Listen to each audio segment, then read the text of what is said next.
எங்கள் அண்ணன் புரட்சி தளபதி விஷால் அவர்கள். உண்மையிலே சந்தோஷமாக இருக்கு. ஏன்னா ரொம்ப வருஷமாக தெரியும். பட் அவர்கிட்ட ரொம்ப பிடிச்சது வந்து அவரோட கான்ஃபிடென்ஸ் தான். கேட்டேன், இந்த மச்சான் இந்த பொங்கலுக்கு எப்போ படம் ரிலீஸ் கேட்டேன். பொங்கலுக்கு மச்சான் இது 3 months முன்னாடியே சொன்னார்.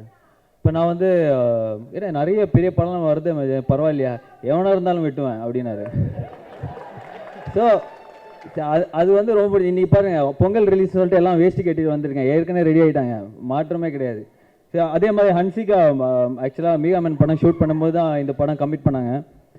கமிட் பண்ணி கேட்டேன், இந்த ரொம்ப ஹாப்பியாக சொன்னாங்க, இந்த மாதிரி doing a movie with your friend Vishal அப்படின்னா. Okay super. என்ன படம் பேர் என்னன்னு கேட்டேன். அம்பாலா அப்படின்னா.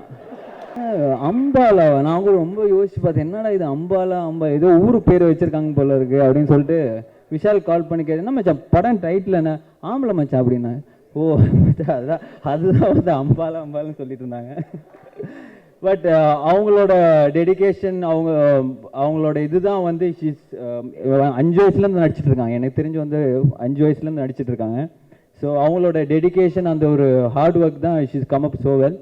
அண்ட் சுந்தர் சாரோட ஆக்சுவலாக போன படம் எம்ஜிஆரில் ஒரு சின்ன கேரக்டர் கொடுத்தாங்க. ஸோ அவங்க சார்கிட்ட கேட்டேன்னா, சார் இந்த படத்தில் எதுவும் கேரக்டர் ஒன்றுமே இல்லையா, போன படத்தை நடிச்சதே இன்னும் ரிலீஸ் ஆகலோட விட்றா அப்படின்னாரு. சரி, அதாவது ரிலீஸ் ஆகி அடுத்த படத்தில் தான் அவர்கிட்ட சான்ஸ் கேட்கணும். உண்மையிலே விஷால் வந்து வெரி ஹாப்பி வித் மியூசிக். ஏன்னா எனக்கு கால் பண்ணி வந்து கால் பண்ண மச்சான் உன்னோட அடுத்த படத்துக்கு மியூசிக் டைரக்டர் ஃபிக்ஸ் பண்ணிட்டு என்ன ஆச்சுன்னு கேட்டேன்.